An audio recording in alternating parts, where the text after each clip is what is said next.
"You can wait outside, old man. We're full."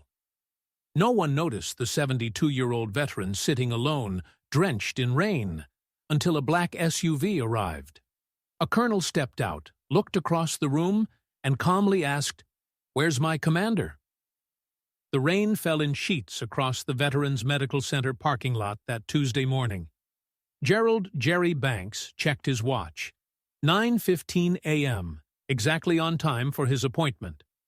He'd risen at 5:30, ironed his best shirt, and taken 2 buses to arrive punctually, just as he'd done his entire military career. His arthritis flared as he climbed the steps to the entrance, his knee, with its 3 pieces of shrapnel still embedded, protesting with each movement. The sliding doors opened to a packed waiting room, faces buried in phones, the air thick with impatience.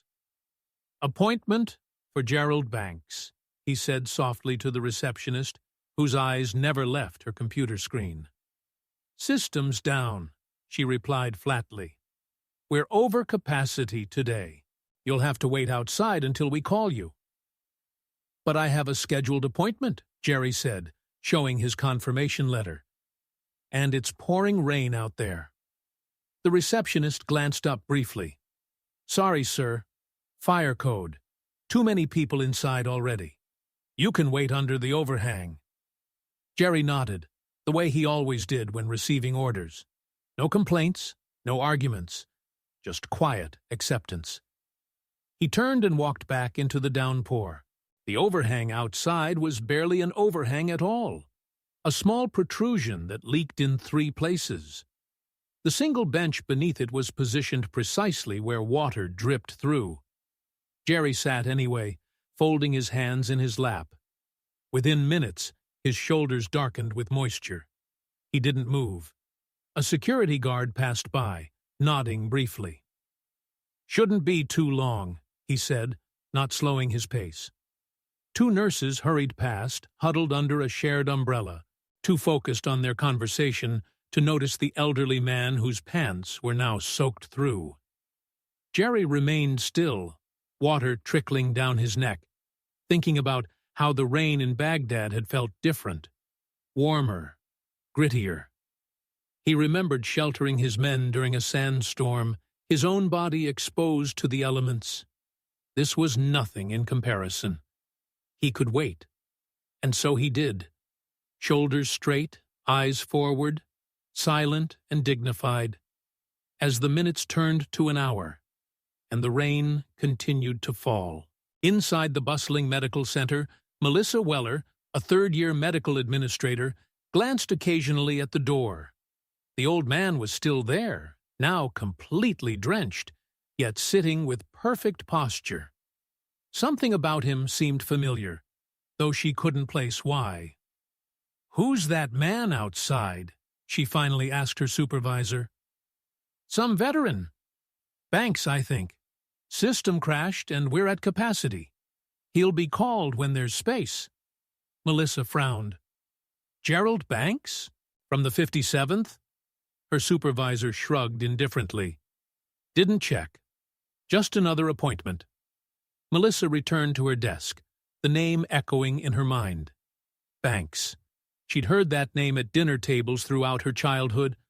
Her father, retired Colonel James Weller, had spoken of a Commander Banks with reverence, a man who had led the infamous Iron River mission during the Iraq War. She pulled out her phone and sent a quick text to her father. "Dad, do you know a Gerald Banks from the 57th? Elderly gentleman?"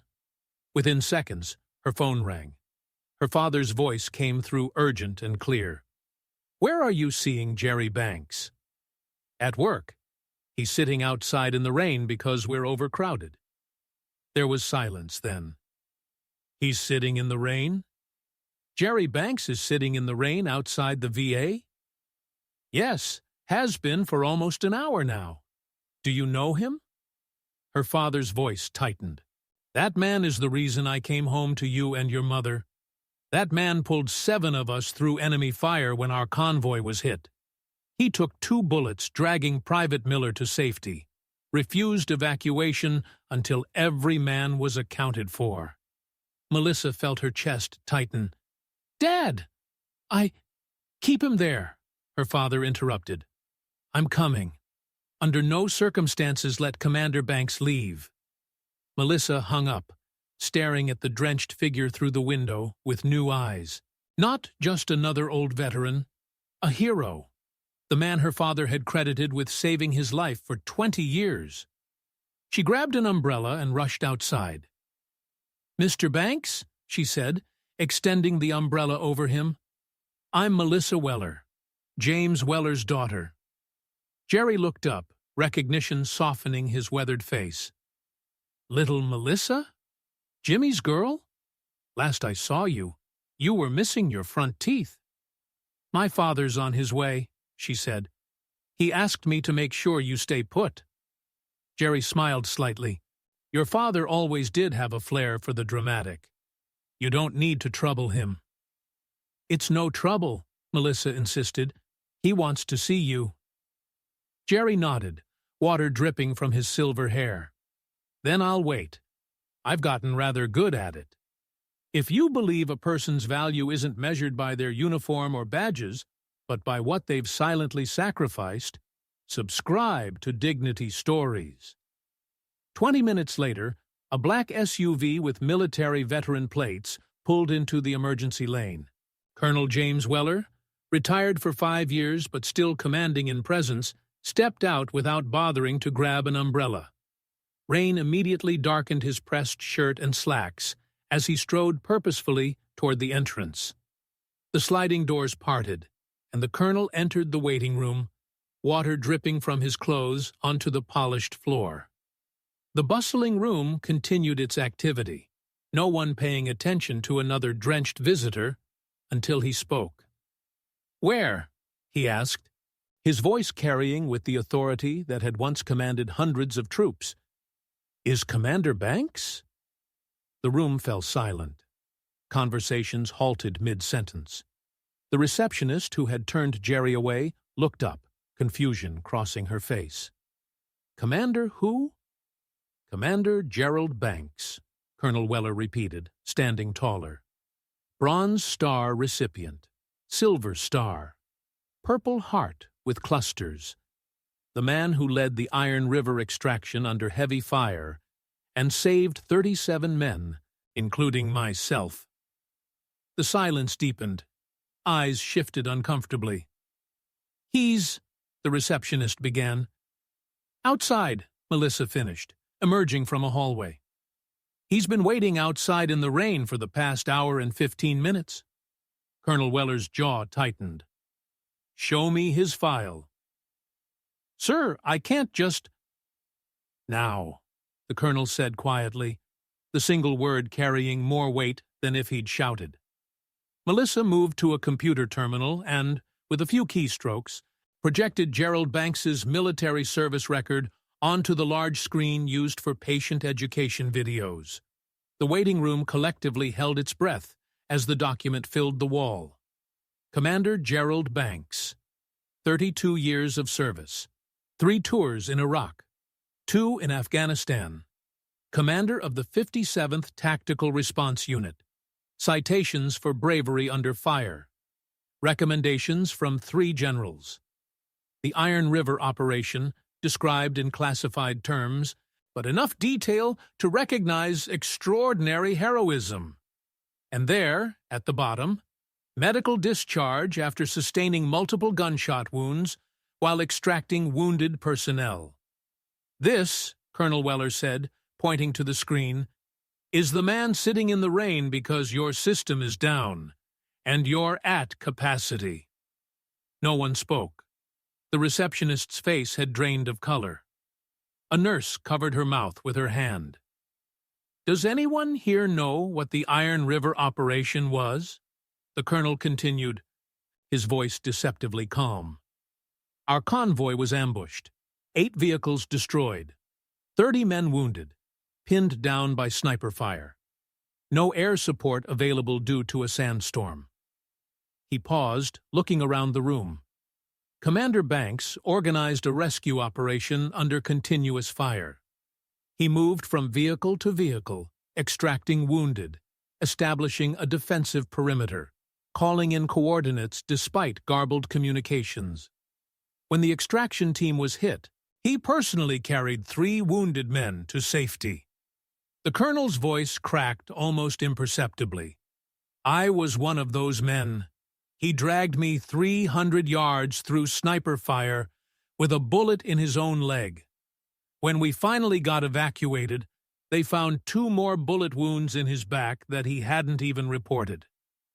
He turned to face the room fully, his expression not angry, but profoundly disappointed. And today, that man, my commander, sits in the rain because you're too busy to make space for him. Without another word, Colonel Weller turned and walked back outside, the sliding doors parting before him. Through the window, everyone watched as he approached the bench where Jerry still sat patiently. The colonel stopped, stood at attention, and rendered a perfect salute. "Commander," he said. Jerry, despite his soaked clothes and aching joints, rose to his feet with the same discipline he'd maintained his entire life. He returned the salute with precision. "At ease, Colonel," he replied softly. "It's good to see you." The 2 men embraced, decades of shared experience passing between them without words. Inside, not a single person remained seated. They stood in silent witness, seeing, many for the first time, what true dignity looked like. The following week, a bronze plaque was installed in the Veterans Medical Center lobby. It recounted the Iron River operation in brief, factual terms, ending with a simple statement: "No veteran waits outside. Ever." The new policy had been implemented immediately. Additional seating was arranged in a previously unused conference room. A volunteer system was established to ensure that even at maximum capacity, no veteran would ever be asked to wait in the elements again. Jerry Banks returned for his rescheduled appointment, quietly declining offers of priority treatment.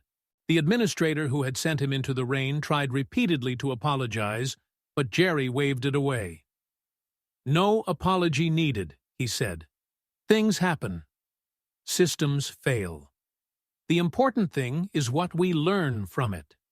2 days later, a delivery arrived at the center, a dozen heavy-duty waterproof coats with a simple note: "For veterans who might get caught in the rain. G. Banks." When the center director called to thank him, Jerry replied simply, "It was Colonel Weller's idea. I just provided the coats." At the end of the month, a reporter from the local paper caught up with Jerry after hearing about the incident. She asked the question everyone wanted answered. "Why didn't you tell them who you were? You could have mentioned your rank, your medals. They would have found room for you." Jerry considered this, his eyes distant with memory. "I wanted to see who they thought I was when I had nothing," he said finally. "When I was just an old man in the rain. That tells you more about the world than how they treat you when they know your rank." He smiled slightly. "Besides, I've spent my life giving orders. Sometimes it's good to remember what it's like to receive them." The reporter wrote an article that went viral. The Veterans Medical Center instituted a training program called The Commander in the Rain, required for all new employees. Each session began with a simple question: "Who is sitting in the rain today because you're too busy to see them?" And Gerald Banks? He continued his quiet life, visiting old comrades, mentoring young veterans, and occasionally meeting Colonel Weller for coffee. He never spoke of the incident again. Some battles, he knew, were won not with gunfire, but with quiet dignity, and the willingness to sit in the rain until someone remembered what truly mattered. Some people need not speak loudly, because when they do speak, the world listens. Gerald Banks was one of those rare souls. He didn't need to be reminded of who he was. He simply wanted to see how the world treated those who no longer wore uniforms. If you believe respect shouldn't depend on titles, share this story. And remember, the quietest person in the room might be the one with the most to teach. Because true dignity isn't found in demanding recognition, but in standing tall, even when you're sitting alone in the rain.